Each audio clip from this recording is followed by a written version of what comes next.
સરકારી તેમજ પ્રાઇવેટ જોબ્સની માહિતી માટે અમારી આ ચેનલને સબસ્ક્રાઈબ કરો। તો નમસ્કાર દર્શક મિત્રો, સ્વાગત છે તમારું અમારી આ યુટ્યુબ ચેનલમાં। તો મિત્રો, ટ્રાફિક બ્રિગેડમાં છે નવી ભરતીની જાહેરાત છે બહાર પડી છે અને આ ભરતી છે ધોરણ 9 પાસ ઉપર છે ભરતીની જાહેરાત બહાર પડી છે। તો આ વિડીયોમાં મિત્રો છે આ ભરતી વિશેની માહિતી જોવાના છે।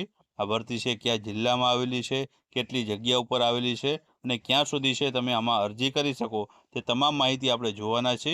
તો વિડીયોમાં છે અંત સુધી બન્યા રહેજો। તો ચાલો આપણે વિડીયોની શરૂઆત કરીએ। તો અહીં મિત્રો ટ્રાફિક બ્રિગેડની ભરતી વિશે આપણે વાત કરીએ તો અહીં કયા જિલ્લામાં ભરતી આવી છે તે જોઈએ તો સાબરકાંઠા જિલ્લામાં છે આ ભરતી આવેલી છે। જેમાં પોસ્ટની વાત કરીએ તો ટ્રાફિક બ્રિગેડ માટેની 13 જેટલી જગ્યાઓ પર છે ભરતીની જાહેરાત છે તે બહાર પાડવામાં આવેલી છે।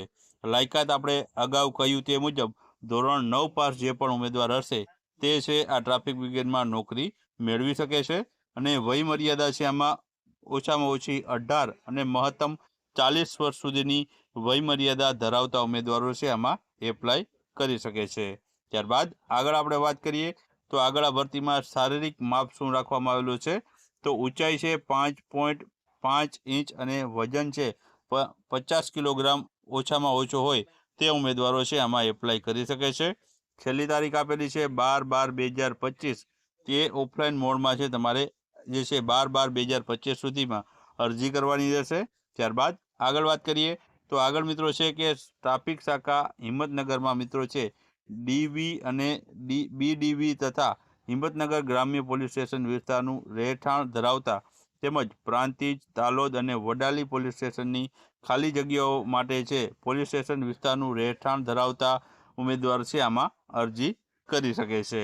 ત્યારબાદ આગળ વાત કરીએ આપણે તો આગળ મિત્રો છે આમાં પુરાવા તરીકે છે તમે આધાર કાર્ડ છે, ચૂંટણી કાર્ડ છે, રેશન કાર્ડ છે તમે રજૂ કરવાના રહેશે। આ ઉપરાંત ભાડા કરાર કે એફિડેવિટ છે આમાં માન્ય ગણવામાં આવશે નહીં। ત્યારબાદ આગળ વાત કરીએ આપણે તો આગળ મિત્રો છે એનસીસી, એનએસએસ, રક્ષા શક્તિ યુનિવર્સિટીના ઉમેદવાર તથા રાજ્ય કક્ષા તથા જિલ્લા કક્ષાના રમતગમતનું પ્રમાણપત્ર ધરાવતા હોય અને વધુ ઊંચાઈ અને મજબૂત બાંધો ધરાવતા હોય તેવા જે ઉમેદવારીઓ છે તેને પ્રાધાન્ય છે આમાં આપવામાં આવશે, એટલે કે પહેલાં તેને છે લેવામાં આવશે। ત્યારબાદ આગળ વાત કરીએ તો આગળ મિત્રો છે આમાં પુરુષ ઉમેદવાર છે તેમના માટે છે 800 મીટરની દોડ છે તે 4 મિનિટમાં જે છે તે પૂર્ણ કરવાની રહેશે। લેખિત પરીક્ષાની વાત કરીએ તો હેતુલક્ષી પ્રકારના 30 ગુણનું પ્રશ્નપત્ર છે આપવામાં આવશે, એટલે કે લેખિત પરીક્ષા પણ તમારી છે 30 ગુણની લેવામાં આવશે। ત્યારબાદ લેખિત પરીક્ષા બાદ છે મૌખિક પરીક્ષા આવશે, જેમાં મૌખિક પરીક્ષા 20 ગુણનું તમારે છે ઇન્ટરવ્યૂ તમારું છે લેવામાં આવશે। હવે અરજદારે મિત્રો છે 4/12/2025 થી 12/12/2025 સુધી ઉક્ત જણાવેલા પોલીસ સ્ટેશનમાંથી છે ફોર્મ મેળવી લેવાનું રહેશે। પોલીસ હેડક્વાર્ટર હિંમતનગર ખાતે તમારે આનું ફોર્મ મેળવી લેવાનું છે અને 12/12/2025 સુધીમાં છે તમારે અરજી કરવાની રહેશે। તો જે પણ ઉમેદવારો અરજી કરવા માંગતા હોય તે અવશ્ય છે આમાં અરજી કરી શકે છે।